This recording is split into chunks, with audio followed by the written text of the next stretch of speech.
Hey there! Welcome to the More Miles podcast. I'm Lauren Kramer. I am the owner and head coach of More Miles Run Coaching. We are doing a little bit of a different format today from our coaching team. It is just me here today because we're not talking about coaching. We are talking about racing, race directing, and specifically the More Miles Last One Standing Challenge. So I am here today with my co-race directors from Too Low Run Company. This is their second time on the podcast. Welcome back. Adam and Katie Lowe are here with me today. Hey guys, how are you?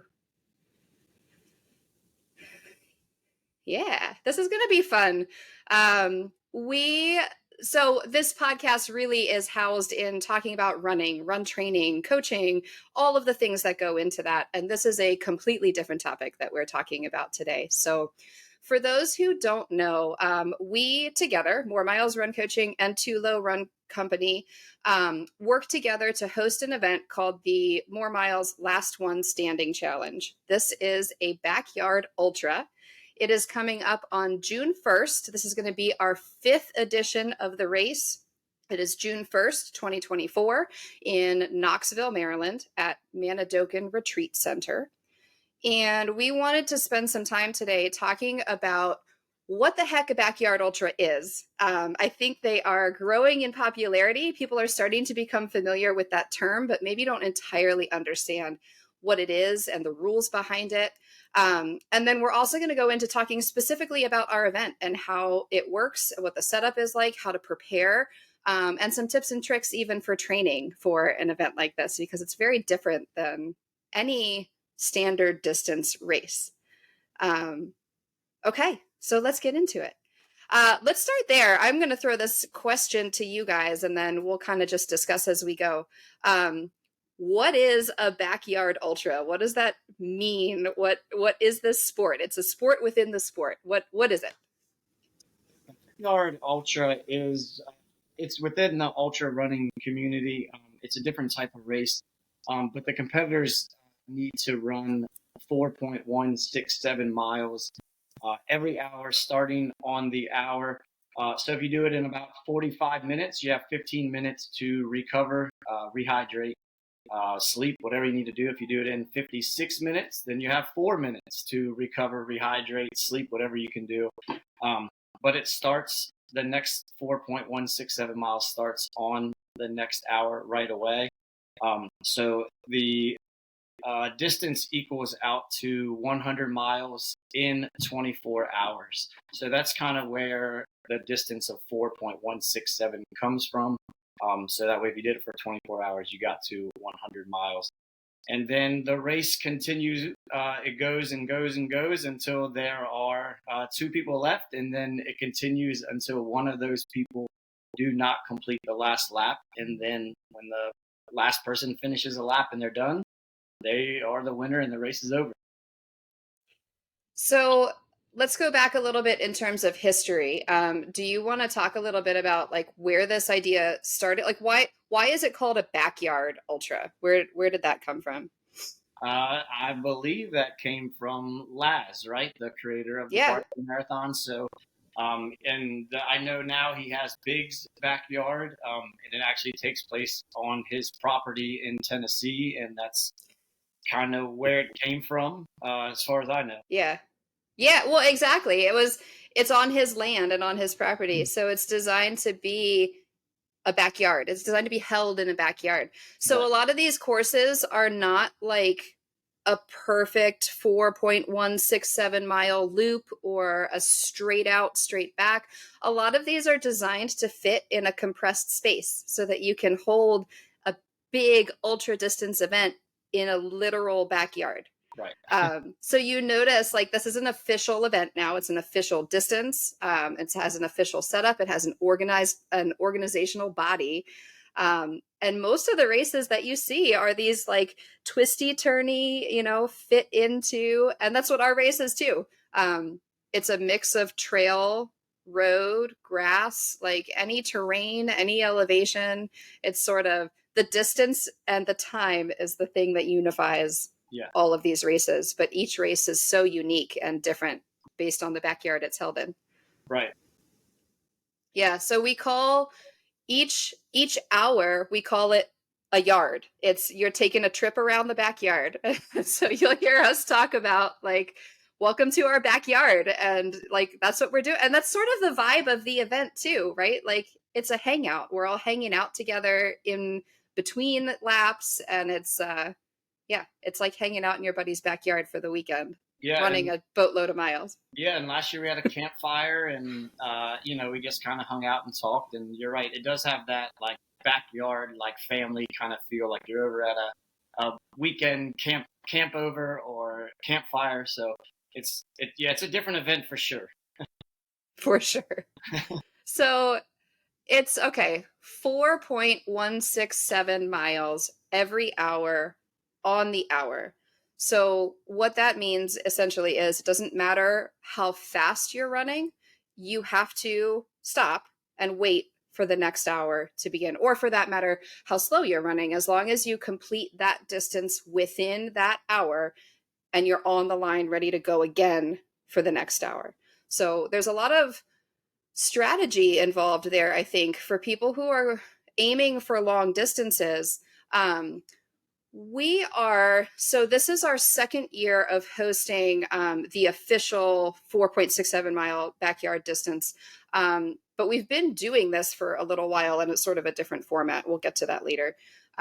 You've done several backyard style ultras in the past. What kind of, when you're doing an event like that requires you to stop, it's very regimented by time rather than distance completion. As you've participated and observed some of this, and I certainly have my opinion too, what are some strategies for racing an event like this? It's different than if you were just to go out and run 100 miles or further. Right. So I haven't participated in like an official backyard 4.167 mile loop, but I've actually gone out and practiced it with a couple of guys, Chris and Luke, just in December. So we went out and did just 3 yards. We went to Manadokin and practiced, but Okay. I think we ran each one in about 42 minutes, which we did because it was we knew we were only doing 3. We all agreed that 42 minutes was pretty quick, and that if we were doing it for a longer distance of time, we would have slowed down and walked on the hills and then came back.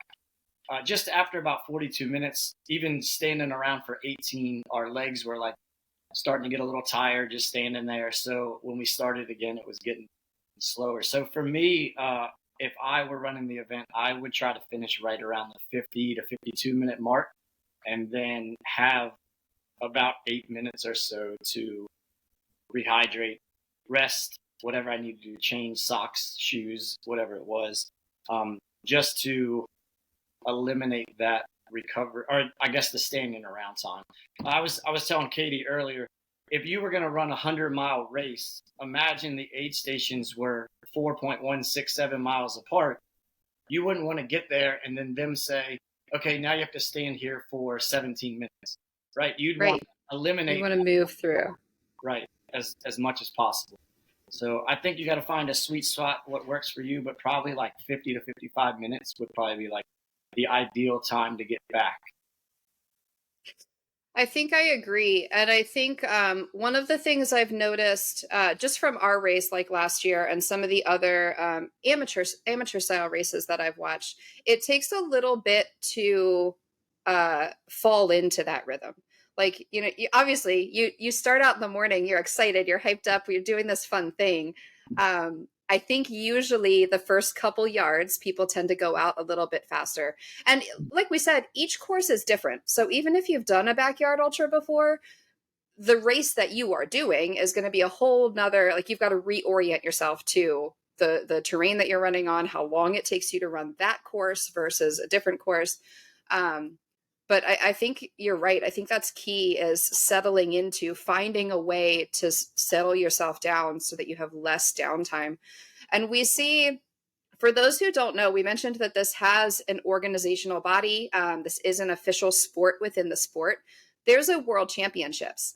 So there's a lot of different tiers to this in terms of national qualifiers, world championship qualifiers. I don't think we're going to get deep into that today, but the world championships is held at Big's Backyard. And you notice the runners who go extremely far in that event are doing exactly what you said. They're not coming in first on every lap. They're coming in at that like between 50 and 55 minutes for 4 consecutive days. Like it becomes just such a routine and so ingrained. I do think we So saw that a little bit last year, where in our 4-mile event, there were one of the last guys, maybe the second place guy. He was at the beginning not the one who was coming in top 4 or 5 people. He was more middle of the pack, but then he just could outlast and went longer than most of the rest of the group. So. yeah, I agree. And I think he was of all the competitors, I think he had done one before, whereas almost everybody else who was there before was completely new to it. And it showed over time that you're right. He was smooth and steady. And that's the trick. So, Lauren, do you want me to talk about like getting back to the line after? So you get to the line, and let's say there's 5 minutes left before the next yard starts. With 3 minutes to go, one of us 3 race directors will blow a whistle, and that signifies 3 minutes to get to the line. And then when there's 2 minutes to go, we'll blow the whistle twice. And then with 1 minute to go, we'll blow the whistle again, signifying 1 minute to get to the line. If a runner does not come to the line, then they are officially out and they get a DNF. If they make it to the line, then they are free to start when we yell go at the top of the hour. So let's do that. Let's get into the rules because they're I think the rules are pretty simple, but there are rules that are important to understand because we, as race directors, we have to follow them. And there's no leeway. It's a pretty black and white line on all sides of these rules. So I want to elaborate on our event a little bit first in that, so we host an official backyard ultra at 4.167 miles. We also host we call it the Backyard for Mortals. It is a 1 mile every hour on the hour. So this is not official in terms of backyard ultra sport. You can't qualify for anything. It is just for fun. It's for experience. And anybody can do it. You can walk every hour of this race and really go quite far. This is actually where the event originated, was with a 1 mile only back in COVID when everybody was locked down and at home. And it was sort of a way to rally the community, get people doing things. We raised a lot of money for charity. So we have kept that as an important part of the event. The rules are the same. So even though the 1 mile event is not quote unquote official in terms of qualifying for anything, we run it as an official event within our race. So there is all of the same rules need to be followed. It's just a shorter distance. And we have the same awards, same scoring, the way that we score the race. So just to kind of clarify that up front, we have 2 different events, but the rules are the same for both events. The only difference is that we do have 2 different courses. It's required if you have more than one distance, they cannot run on the same course. So we have the same start line. The 1 mile participants start on one side of the start line. The 4 mile participants start on the other side of the start line. So they're facing each other and then go in opposite directions and they run on a different course. Okay. So let's get in. I want to make sure we mention too, we also have a virtual event that's still going on. It's a little bit less formal than our in-person event. This year, it's going to be self-reported, virtual 1 mile per hour logging. We can get into that in a minute, but let's talk about the live event because that's where a lot of the rules come into play. Right. Okay. So you had mentioned when you have to start on the hour, precisely. So that means at the hour, you need to be, there's a corral, you need to be at the starting line inside the corral to be eligible to begin that lap. That's important. If you're not in that corral when the hour begins, you're out. You can't be back in your tent grabbing your last gel or grabbing your water bottle or whatever. You have to start on the hour. That's key. So mention again, from the very beginning, even the very first hour, the start of the race, we have a warning system. That's 3 minutes, 3 whistle blows or bell rings, whatever. Right. Yeah. Noise, loud noise. And then 2 minutes, 2 noises, 1 minute, 1 noise, and then we're going. Now, when people finish their yard, so, okay, we're on the first lap, you run your yard and you come in with 50 minutes. You've got 10 minutes until the next hour begins. What are you allowed or not allowed to do in that time between when you cross the finish line and you need to be back at the start line? I would say you're allowed to go to your tent or your little area that we'll talk about here in a little bit, and then you can pretty much do whatever you want in those 10 minutes. If you have to eat, if you want to change your clothes, if you want to sleep, please go to the porta potty. If you got to go to the bathroom, don't do that in your tent. But I mean, you can basically take care of any of your needs while you are finished running for those 10 minutes. The only thing I would say you couldn't do is start your next yard, right? Yeah. I don't think there's anything that you really couldn't do as far as your running needs. So how about strategy? Like, are you allowed to have help? Like when you in between laps, are you allowed to have crew, family, friends? Like, Yes, can you have help during that period? Yes. So inside your tent or your area, you can definitely have crew to be there to do whatever you need, whatever they're willing to do. If they're willing to change your socks for you, they can do that. I would, before I left on a yard, I would explain to them what I would need when I came back, so it was ready. If I needed a sandwich, they would hopefully have that made for me when I came back. If I told them I need to lay down and sleep when I came back, I would expect to have my area ready for me. I mean, if you have a good crew, they're going to do whatever you need for you to be successful and to get out on that next yard. So the crew is extremely, extremely important and helpful in the 4.167 mile one. It's probably not as important in the 1 mile live event because we have 50 to 40 minutes of time where you're going to recover and you can kind of do most of that stuff yourself. But they'll be a lot more important in overtime, which we can talk about later, I guess. But yeah, so the crew can help you. I'd say the only thing they couldn't do is put your bib on and run for you, right? Like you got to do that yourself. No, yeah, no drugs, like that kind of thing. But yeah, other than that, they're there to help you out and fill your water bottles, whatever you need them to do. How about on the course, when you are running your 4.167 miles, are you allowed to have support on the course? Just by what we give from the race directors. So this year we'll have support or an aid station, I guess, at the turnaround. And 90% of the time, it'll probably just be a cooler of water and a cooler of tailwind. And then they can fill up there and then run back. But no, you're not allowed to have someone deliver you a Domino's pizza or hand you anything. Once you go, they can't hand you anything that's not provided by the race. So that's key because I think, especially specifically in our race setup, because we have an out and back course. The course is sort of like an S shape almost. And runners do sort of pass by the camp. You cannot have any outside support. You can only accept official race support when you're on the course.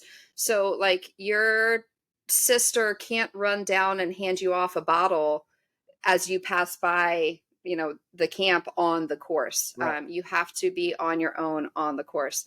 And that becomes important, especially in your later miles when you start to have kind of a little bit of a time crunch. Once that hour begins and we say no, or we say go, it's hands off. You Right. cannot give anything else. I do think it's important to note, though, so and this is not specific to our event, it's most backyard ultra events. You've got the start finish line is the same line. It's not in different spots. We are going to have a structured setup of space for each runner. So each runner can set up a tent, a canopy, chairs, whatever they want to bring for their adventure. And that's typically when you cross the line, you'll probably typically go back to your space to grab the things you need, talk to your people, whatever. When time gets tight, it's perfectly acceptable for your crew or yourself to bring your things up to the start finish area. So they can be right there. We saw this last year, you've got like 30 seconds between when you cross the line and you need to go again. Right. They can bring all of your stuff up to you. You don't have to go all the way back to your space, your tent, and get back in time. So that's why I think it's really important that you communicate with your crew. And like if Katie were crewing for me and I told her, hey, when I come back, I need ice in a bandana and I need the other half of my Subway sub, right? So if I cross the finish line with 45 seconds left in the hour, so now I just have to turn around and go right back out. She could hand me that stuff. And when you say go, I can walk and eat with my sub at the same time because I have it in my possession. Put stuff in. Right. So, but she can't come out at 1 mile and hand me that sandwich. So it's important you. Right. I was just going to clarify just to make sure everybody understands that you can carry a bottle, food, whatever you need to with you. It's just nobody can come meet you along the way. So correct. Just to make sure everybody. Yeah, that's a good point. It's not like you just have to go out empty-handed. You can take whatever you want with you. You just can't get support. I should clarify specifically for our race, you can communicate. So let's say, you're coming in, for us, it's just about mile 3 that you're running sort of past the camping area. You can shout out sandwich to your crew, so that when you come in a mile and some change, they have a sandwich ready. Like You can do that, but you cannot actually receive support out there. I actually don't know how, like if somebody were planning on going for a longer period of time, I don't know how they would be able to do it without a crew. Not saying it's not possible, but I know that would definitely ease a runner's mind knowing that they could come back and stuff is already ready for them rather than I come back with 4 minutes to go and now I have to get all this stuff out and be to the line in 4 minutes. That would be pretty challenging. So they could probably do it if they're very organized and have things like exactly so, but pre-bag, yeah. We all know like once you get so many miles in, you're not as sharp as you used to be. So, but I think it's if you were going on your own for the 4 mile loop, you probably want to be extremely organized to where everything was, so you could just find it because you're still going to need time to go to the bathroom if you need that part of it. Or, I just know when I get into situations like that, and then I get flustered and I can't find the things. So the organization has been big. So let's talk a little bit then about what kind of support people can expect from us. So it's 3 of us that are directing the race. I want to make clear we are directing the whole race. So it's the 4 mile, the 1 mile, a virtual. We are updating results. We are keeping the aid station stocked. There's a lot that goes into it. We don't even need to get into all of that right now. But in terms of support, whether a runner has a crew or doesn't have a crew, what kind of stuff can they expect? So we have an aid station. Adam, you mentioned at our turnaround point, which is mile 2 and a little bit, there's going to be fluids. Mm-hmm. When you come back to the start finish area, we have a full aid station. So let's talk about what kind of stuff they can find at the start finish area, but also what kind of support they may or may not expect to receive from race directors and volunteers. We're going to have volunteers too. It's not just the three of us, but. Okay. I would say, I mean, we're definitely going to have tailwind. We'll have two different types. So we'll have the Mandarin, which is like their regular, just like an orange flavor tailwind. And then we'll have raspberry, which has caffeine in it. And then we'll have water. So we'll have each of those three things in coolers. They'll be marked. They'll be able to fill them up. Last year we filled up water bottle for runners. I definitely don't mind doing that as well, as long as we have the time to do it right then. We'll have traditional aid station ultra running foods, so trail mix, gummy bears, maybe potato chips, things like you can expect to find there. You want to add anything? No, I don't want to throw you under, but I don't know. So your typical snacks that you would find at like an aid station. It would be hard to promise anything specific because we haven't gone shopping for all that yet. The race is on June 1st, but your typical things, the salty foods, maybe a little bit of M&Ms or the trail mix. So you also have some of that. But I don't know if this is time for yet, but we definitely suggest bringing, if you are like, for instance, one of my ultra running foods is the Frito Scoops. I love Frito Scoops. So the saltiness, and for me, I like the texture of them during mid-race. So some people don't. I would bring those for myself because I know that's what I prefer. And I also know that it sits well in my stomach and it doesn't hurt as I go back out.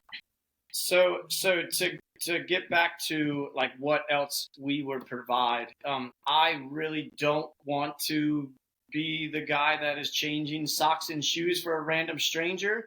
I would probably, in the heat of the moment, do it because I say we probably would. Because I like people to succeed, but I would rather them have a crew to be there to do that.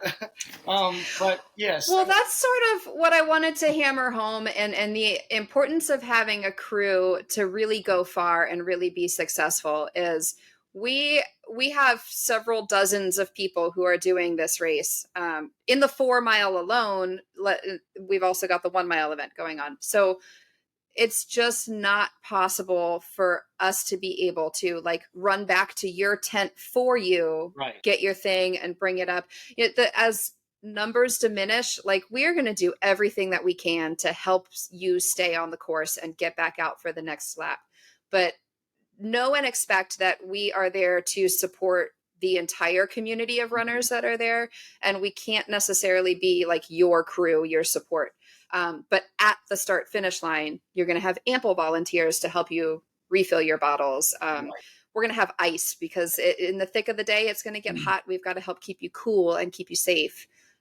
So those kinds of things. But having a crew who can be the ones who can run back and forth from your tent, get you all of the things that you need. Don't rely on race staff to do that for you. Right. If there's, hopefully it doesn't happen, but if there's a medical emergency or something and two of us are dealing with that, and then you're starting the other group on the line, there could be a situation where we're just not available to help out as much as we would want to.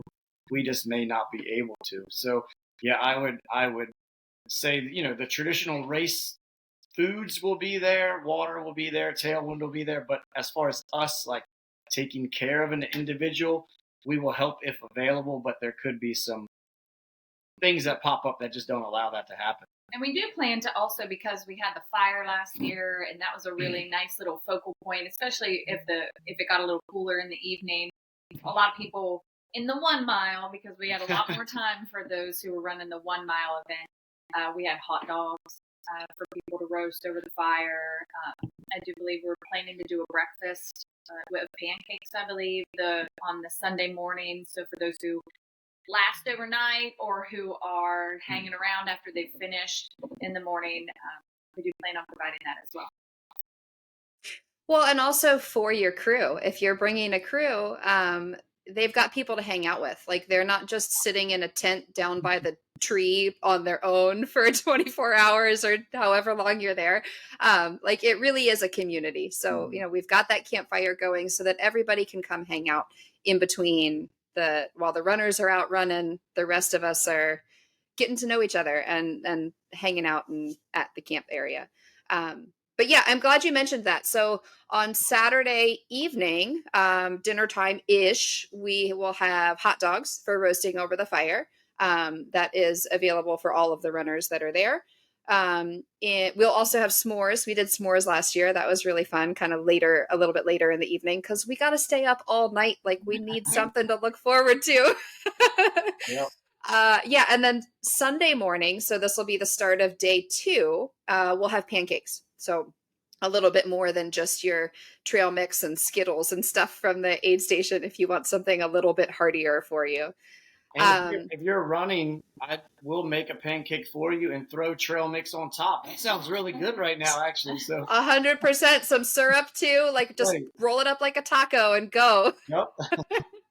Well, and all of that stuff, if you come in at hour 15 and you want a s'more to take out on your next lap, we got you. Like that stuff is for everybody. We will help you with those things too.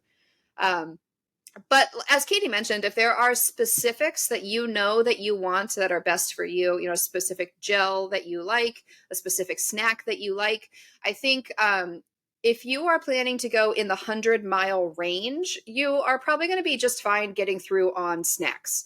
Whole food snacks are going to be helpful for you, so you're not just doing gels for 24 hours.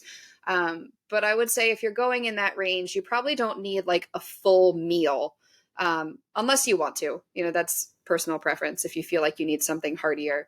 If you think you're going to be going longer than that, once you get over that 24-hour, you might start to think about some heartier foods that you might want to bring with you for the second day there. So just so that people know, what we have available is relatively limited in terms of what you might need for 24, 28, 32 hours of competition, however long we end up going. So, and keep that in mind too. You don't necessarily know how long you're going to go. So bring extra, because you might have the goal of running for 24 hours, hitting that big 100-mile achievement, but you get into the race and this really, what I love about this event is that it requires teamwork. At the same time that it requires competition to win the event, you can only go as far as you can go if you go together. So you get into it, you make friends, you develop relationships, and suddenly you're pushing each other. Every single year, we see people going further than they have ever gone before. So plan for that. Expect that you have the goal that you want to hit, but plan that there's a great chance you're going to go further than what you expected that you would. So plan ahead. To see, especially the 1-milers who go out, who didn't have any plans at the beginning, but then they go out as a group and come back as a group. Not all of them, but a group here and then a group behind. And it was really cool to see that they were really working together to push each other. And it was a really, in both events, communal and encouragement between the participants. Ultimately, there's only one winner. Everybody else DNFs. So right. We should probably explain that, but everybody did not finish except the one person who wins. So let's talk about the 1 mile for a moment here. The 4-mile event has no finish line, or has no defined finish line. It is a true last one standing challenge. The event goes until only one person remains. To be clear, what that means is that only one person has completed that yard within the hour. If 2 people complete the yard within the hour, we go again. Or more than 2 people, obviously. But the race is not over until only one person has been capable of completing that yard within the time on the clock. And that is our champion. The 1-mile event, all of the rules that we have mentioned apply to the 1-mile event also. There's a 3-minute, 2-minute, 1-minute warning.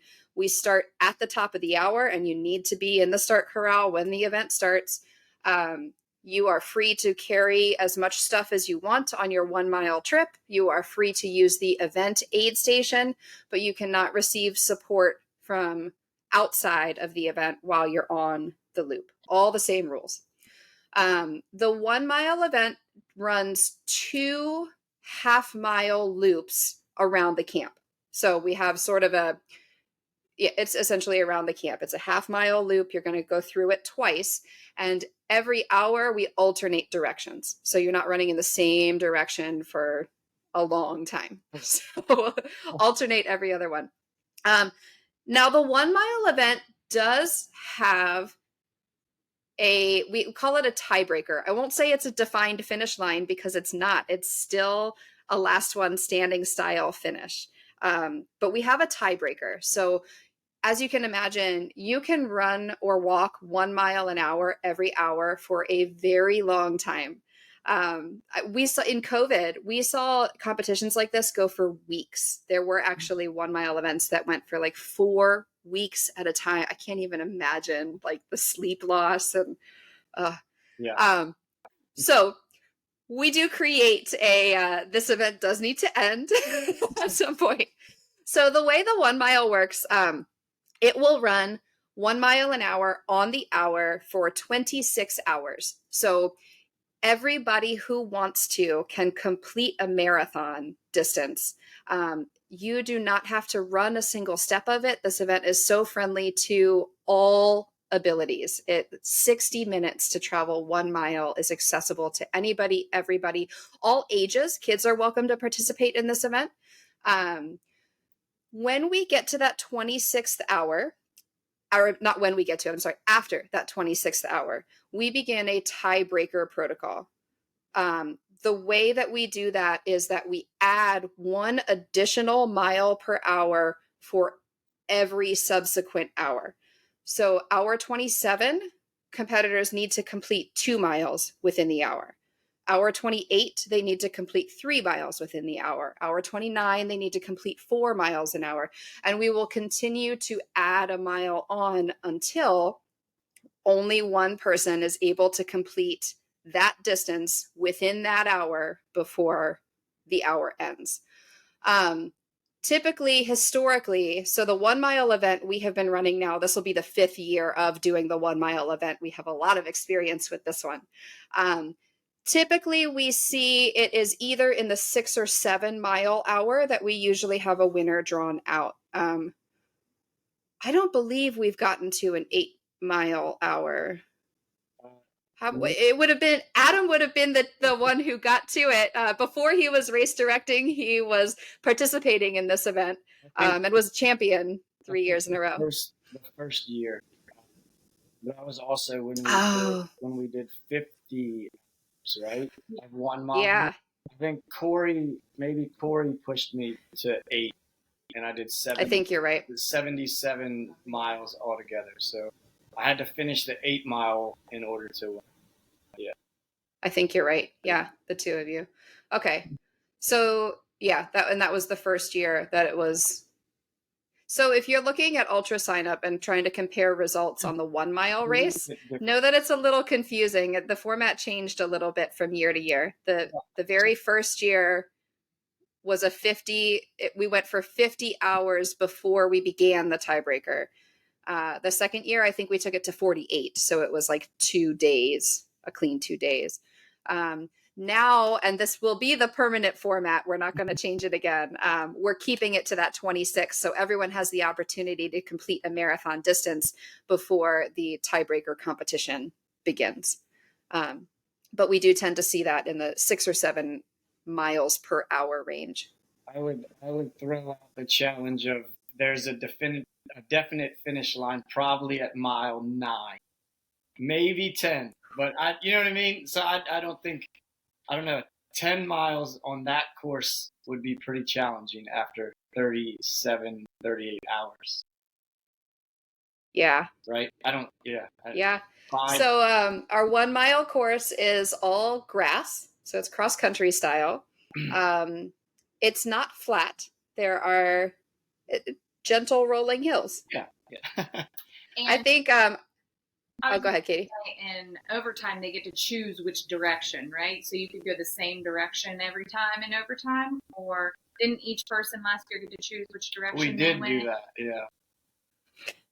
Yeah, I think you're right. I think, yeah, because it got hard by the time it got to that. So we kind of relaxed a little bit and let them choose Yeah. so that we were setting them up for success as best they could. Yeah, Can I I think you're right. can I jump in real quick and talk about crew for the 1 mile part now?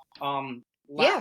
Last year the official backyard had ended, so us three race directors were available to kind of crew for the remaining 1 mile runners.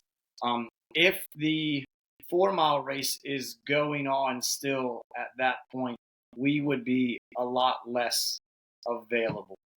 We pretty much each took a runner almost and kind of crewed for that runner in that last time, because when they came back from the 5 mile run, they only had 8, 9 minutes. It kind of became like Right. the 4 mile race where there was only 10 minutes to go, and we were kind of taking care of them, getting ready. So if you're going to do the 1 mile run, I would try to have somebody there for the overtime period. I guess that would be Sunday morning into, Sunday afternoon.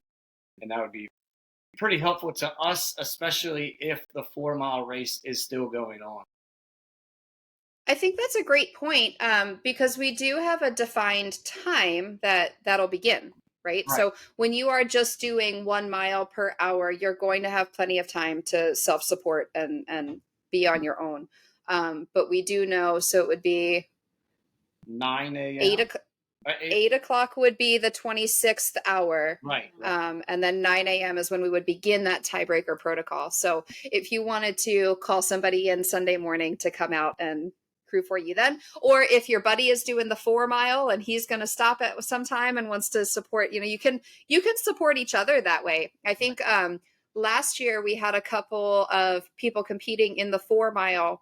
Their kids were there to crew for them and thought, okay, next year I'm going to come and do the 1 mile while dad is doing the 4 mile. Right. And you can make that work pretty comfortably, and your crew can have some fun doing their own thing too. Right. So yeah, that's a great call, that it does get tight and it gets stressful in that 1 mile. So if you're intending to compete, maybe consider some extra support there. Right. That's a good point to elaborate on too. So for our event specifically, let's go into the More Miles Last One Standing challenge.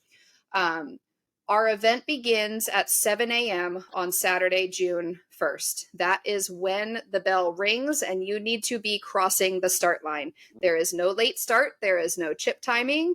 This is a rigid rule that at 7 a.m. you need to be crossing that line. Know that in advance. So we begin packet pickup on Friday evening.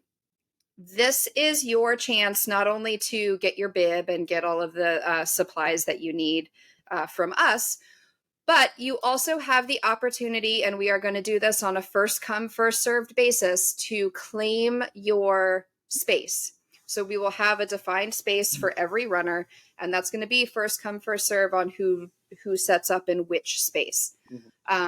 We do have it prioritized so that 4 mile competitors set up closest to the start finish area, since they will be the tightest on time. 1 milers are going to be either a little bit further or a little bit off to the side, since they have a little bit more time in between finishing and starting again.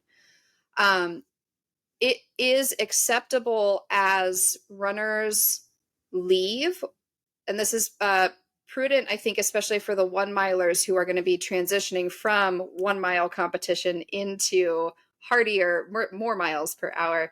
You can move your stuff. So you can bring your cooler, your chair, whatever, up toward the start line as space opens up.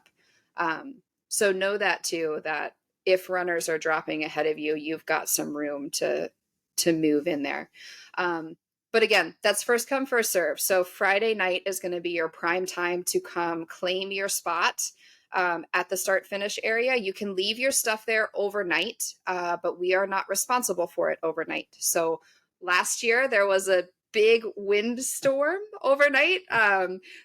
Myself included, set stuff up that got completely blown over and knocked down.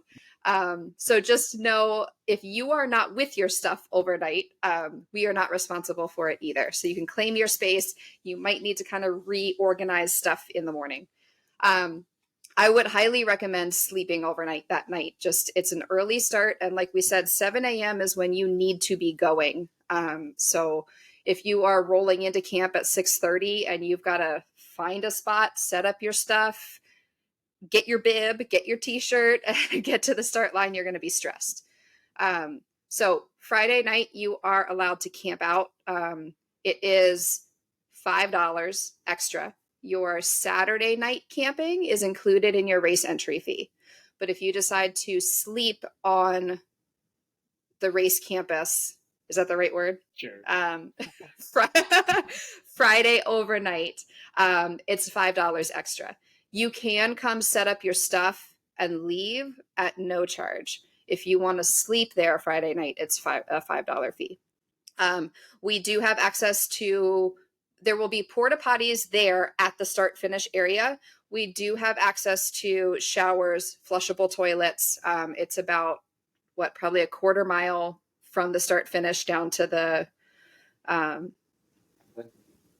down a huge hill when it's at mile 99 of a race, but it's probably not that big really. But I don't know. It still felt pretty big during the last one standing challenge. And we are also going to bring, we came and found some changing tents. So we're going to have a couple of those that we'll have set up too. So people could just jump in there, change their clothes real quick, and then jump out. So we'll bring probably two or three of those this year as well. So you don't have to change in the porta potty anymore or anything. So that'll be available.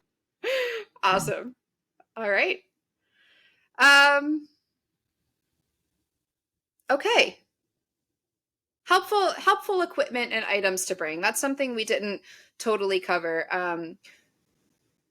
And I would be interested that one of the key things during our event last year that I noticed that I wanted to make sure to recommend for runners coming this year, one of our 1 mile athletes had a gravity chair that she brought with her. That it wasn't, I mean, it's going to feel good to sit down regardless. But she had the chair that like you tip back and it reclines back. And that was money. She could nap in that chair in between laps. Even if she was only sitting down for when it got to the more miles per hour, she could just tip back and like elevate her legs a little bit super easily by herself without help. So if you have one of those, bring it with you. If you don't have one, it might be really helpful, even just to tip back for like 2 minutes in between laps if you can. Definitely bring a chair regardless, because you're going to need to change your shoes, change your socks. Like we said, you have forced downtime in between every loop. So it's not like, you know, in a traditional distance ultra where you're trying to get out as fast as you can and move through the aid station and beware the chair, don't sit down. It's probably helpful for you to sit in this case for a moment, take a load off for a moment. What other kind of things should people be sure to bring? You had mentioned an ice bandana at one point. That's not a bad idea. This race runs on June 1st and it runs all day and into the next day. So it's a lot of, and our course is a mix. It's quite shaded. You spend a lot of time in the woods. We didn't talk really about the course at all. It's highly non-technical. It is on trail, but it is not technical trail. It is mostly packed dirt, some roots. There's also gravel driveway and grass. Mm-hmm. A lot of it is in the woods and quite shaded as the sun moves throughout the day. There is, in the 4 mile event, there's a grassy section that is going to be sunny at some point of the day. It will also be shady at some point of the day. Our 1 mile loop is quite exposed. It really does not have a whole lot of shade. So in the middle of the day, that 1 mile loop could get hot. So anything, if you're a female, you wear a sports bra, that works really well as an ice bandana. Put ice in the front, in the back. Guys, you don't have anything to hold. So if you like, an ice bandana works really well. Or even like those waist packs, like if you can shove some ice in there, or arm sleeves, calf sleeves, that sort of thing. Anything else you guys can think of that would be important to have with you? We talked about, well, the obvious things like your change of clothes, change of shoes. For those who are planning to go overnight, headlamp or reflective gear. Yes, thank you. That would be, and extra batteries or a way to charge it in case it starts to run low. We already discussed food preferences, but also hydration preferences. If you're not somebody who knows or is familiar with Tailwind, or just that's not your preference, you may want to bring your other, whatever else you usually hydrate with, the electrolytes and things. Having your own cooler with your own ice sometimes might be a good idea, especially if you're going to want to like eat the ice or put it in a drink or your bottle or whatever. Having your own is always a good idea. Obviously, I think the tent or whatever canopy type situation you're going to set up, that's important. But thinking about the chair, but also if you want to lay down, do you need a cot? Do you have the zero gravity chair? What is your plan for that? Think about that ahead of time. Lube. So your squirrel's nut butter, body glide, whatever that is. Your body the best, but don't forget that on race day, because it could be hot. June 1st, you don't really know what you're going to get with the weather. But don't forget that part of it, because if you're going the long haul, then things are going to start to rub. But the other things, recovery type things, we thought about massage gun, maybe a foam roller if things start to get tight, even a lacrosse ball or the hand massage roller ball things. Those are the things that we could think of. The only other thing that I would throw in is if there's anything, especially in the 1 mile event, we did things when it was virtual to like make it fun, make it new. Each hour one year we ran in matching T-shirts for, I think we ended up with 26 or 27 of them. every hour we changed shirts and took a picture and posted it. Or 1 year Brian did he did a different pair of shoes every hour, and he did the draft. Right. So he just pulled a number, he numbered them all and pulled a number. I just think sometimes making it fun. I'm really into those kinds of things on these types of races. I might not recommend bringing like 30 pairs of shoes, but like you're going to be rolling in with 3 Gucci suitcases to the backyard ultra. but if you're doing it at home, that would be a fun way to make it, a little different. But yeah, that was good when it was virtual for sure. I don't know. I think that was it. And then the only other thing we had was like your food preferences. Like I know if I were doing the 4 mile one, I would probably at some point want real food. So like subs or pasta or pizza or something rather than gels or snacks. But fruit, a lot of people like fruit, or the carbs, taking in that real food. I know when I've done ultras, not just the 1 hour challenge, but any ultra, at some point after taking gels for so long, my stomach is still craving real food, like a meal. Then it starts to growl, and it's just not satiated by the normal gels or just the hydration calories. So he loves the pasta in the middle of like angel hair pasta. He finds really easy to eat but filling, and it gives that carb reload. So you guys reminded me, I want to make sure to mention we are a cupless event. For most runners, that's not something you even need to think about. You probably have a bottle that you're carrying with you anyway that you can use to refill from our water and Tailwind stations. However, if you're someone who, like, I don't know, you've got your hydration pack and you want just a quick, we are not doing cups. We're trying to cut down on trash, cut down on the amount of waste that we are producing in this big, long, multi-hour, multi-day event. So as a cupless event, you need to make sure you have either a collapsible cup that you carry with you. They weigh just about nothing. It's super easy either to carry on you or just to have at your tent. I also want to, a lot of the things that you mentioned are things that we have sponsorship support for. So along the lines of being a cupless event, make sure that you bring a mug, because we have Cloud Splitter Coffee is one of our sponsors. They are going to be coming out with coffee on Saturday morning when the event starts. And then they are going to be coming back on Sunday morning when you know you are really going to need it. So make sure that you have a cup for that. So so they will have coffee available to runners, spectators, volunteers for free. And then they will also have merchandise and bags of coffee for sale. But the coffee that they have, if you bring a mug, they'll fill it up for you. It'll be available for free. So. It's good coffee too, and you can order it in advance. I have some in my cabinet upstairs, so you can go to their website now and order some to play with while you're training in these last 2 months of training here.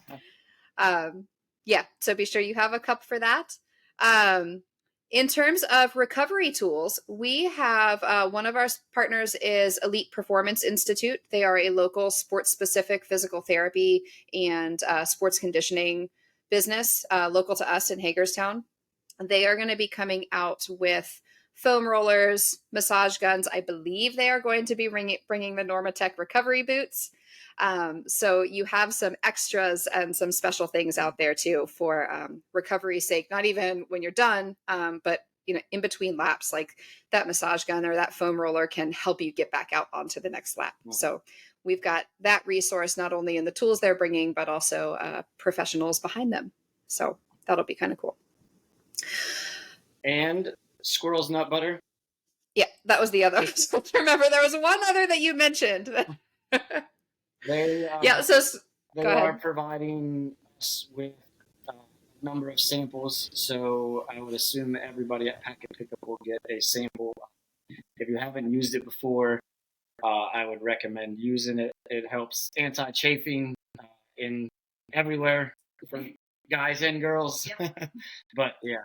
It's also really helpful if you find that you are already chafed or already chafing. Yeah. It can really help to calm that down. So like if you get yourself into a bad situation, it can help you, again, get back out on the course and not only protect you, but help calm down the damage you've already done. And we do have, everybody will receive a sample at Packet Pickup. So if you forget to bring something, there will be enough for every person there. Mm-hmm. So thank you to Squirrel's Nut Butter. And then Tailwind also is our fourth sponsor there, providing hydration for you guys, both at the start finish area and the 2-something-mile turnaround at the turnaround point. The last thing that we didn't two more things that we didn't talk about is we mentioned there is only one winner of this event. We don't do first, second, third place. This is a last one standing challenge. There is only one winner for the 4-mile event and the 1-mile event. So there's a winner for each event individually. We have some very cool finisher awards that we are having locally custom made for us this year. Stay tuned on our Instagram. We're going to have some videos coming out here soon of the process of creating those in addition to what they look like. But we have very cool awards for the last one standing in each event. And then everybody else is considered, kind of the fun of the race is considered a DNF, a did not finish. We want to make sure that you feel good about your DNF because every single person is obviously working really hard. And like we said, every year we see people going further than they've ever gone before or further than they expected they could go. So we are making sure that all of our participants are going home with a finisher award. Again, those will be coming out on our Instagram here soon. So stay tuned to that so we can show you what they are. But everybody goes home with with something, just so that you know you're not just taking your sad crumpled bib home to and I think we'll have some other fun things at the start finish line too to help commemorate your experience, because I think this is a big deal for a lot of people. I want to make sure to mention that t-shirts, and I'm going to put this out on our socials also. If you want to be guaranteed a t-shirt size, we said April 20th is the last day to be guaranteed a t-shirt size. Everybody will get a t-shirt, but we have to order them in advance. And so if you have not registered by April 20th, it'll be what we have available when you come to packet pickup. The last thing that we need to talk about is volunteers. This event is so much fun. It's a blast to participate in, but it truly, genuinely is so much fun to be part of, even if you are volunteering, race directing, crewing for somebody who's there. And we need volunteer support this year. The event is growing. We are going to have significantly more runners than we had last year, and we would love some volunteer support. So I do have on our Ultra sign up page, and I will link that in the show notes for this episode. There is a spot that you can register to volunteer, and it has shifts on there that you can choose and select. I might actually add some additional things on there. There's Saturday and Sunday volunteer spots. We probably could also use some help on Friday though. So I'm going to add that in there. So if you are able to come help and volunteer in an official capacity, we would really love to hang out with you, and we would really appreciate your help.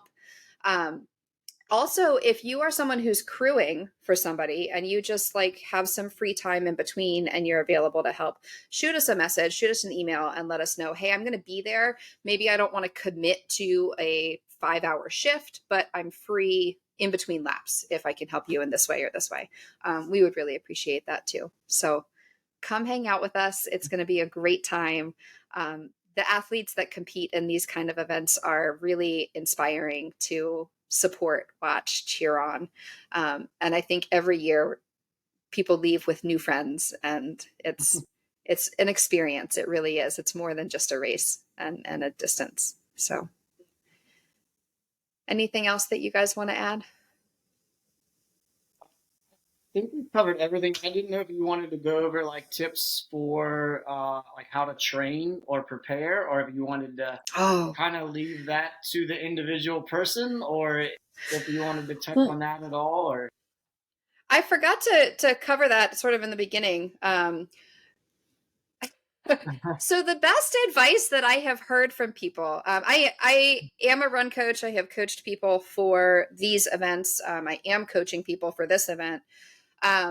One of the best pieces of advice that I have heard from people who have been successful in these events is the race experience is your best training. Like if you are going out there for the first time, expect that you are there to learn and consider that a training experience in and of itself to apply toward the next time that you're going to do one. The best training you can get is putting yourself in that environment because it is so unique. Right. But I will have my athletes who are really coming to compete and go far.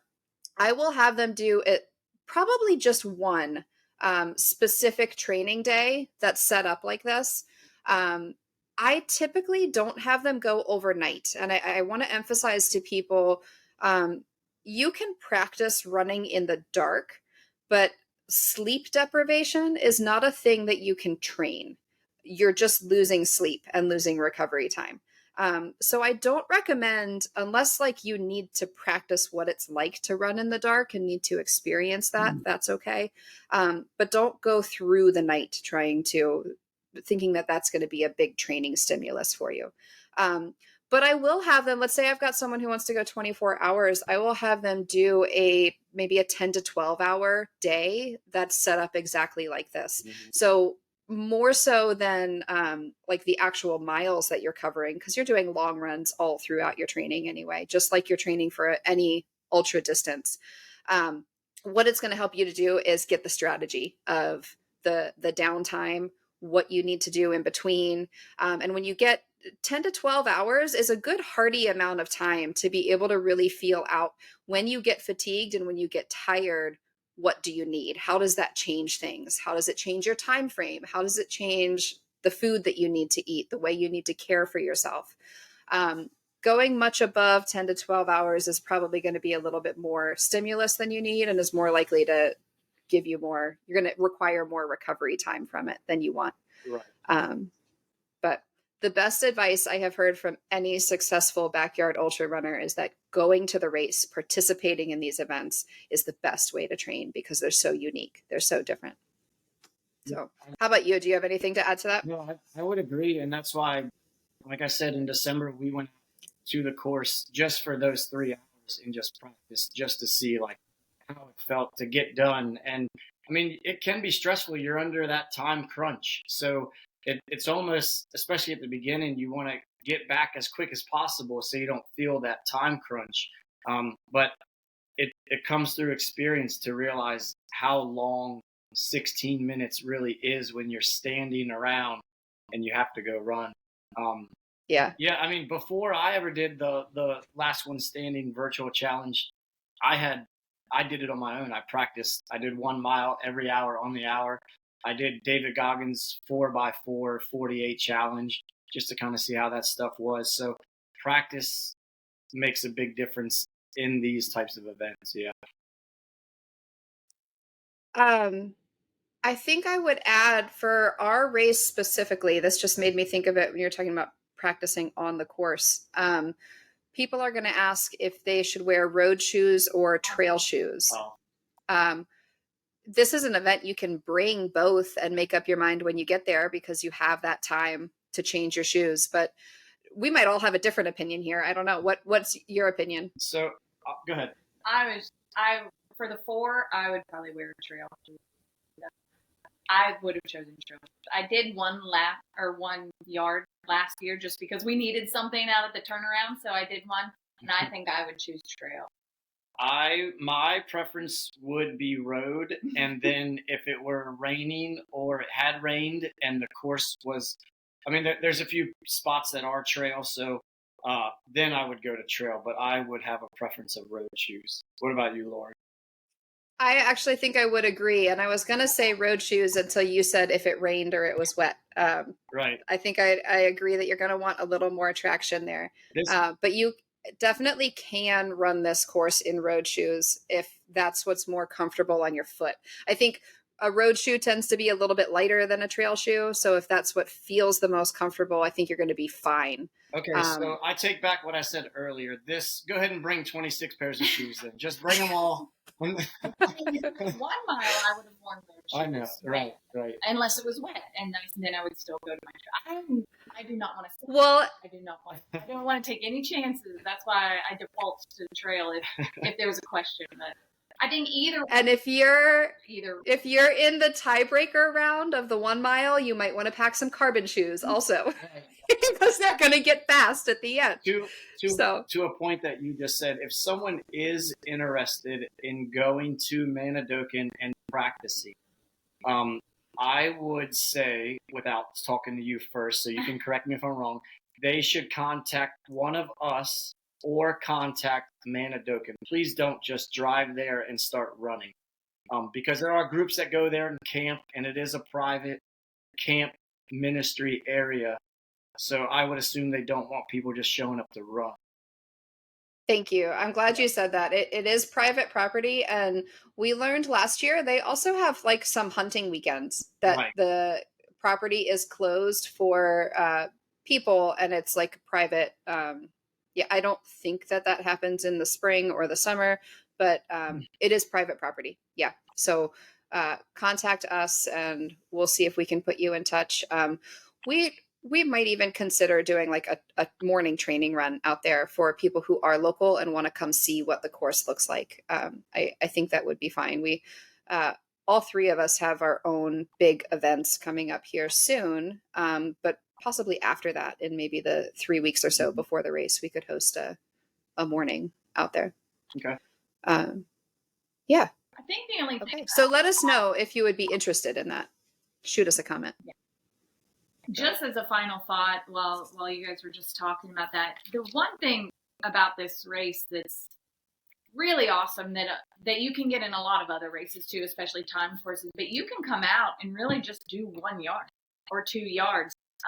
For me, I'm somebody who, if I was in the 4.167, I'm probably not looking at going 100 miles personally, but it would be a great way. Just think of it 4 miles at a time. Okay, I finished this 4 miles. Now I just have to do 4 more miles. And then who knows, maybe I'm at 40 miles before I've even realized what I've done. So it really is an event that you don't have to think about going 100 miles or being the last one standing if you want to come out, and with the camaraderie that's there and the support that's there from both people and aid, get in just a high mileage couple of days or 1 day. That's a great point. There's no you are allowed to stop whenever you want to. There's no like, once you start, you're stuck. You have to fail your way out in terms of not making it back in time. You can stop anytime that you want to. So yeah, that's a great point. I'm glad that you brought that up. Okay. I think that's it. I think that we got pretty much everything we wanted to cover. I'm sure there are questions that we didn't answer. So if you have, we're an hour and 10 in right now. If you have listened to this far and we have not answered your questions, please, you can either send a message directly through our website. Our website, the easiest way to find it is moremilestogo.com. There's a tab on there for races, and you'll find the race there. In the show notes, I will also put a direct link to that site, which has all of the information, all of the details that you need.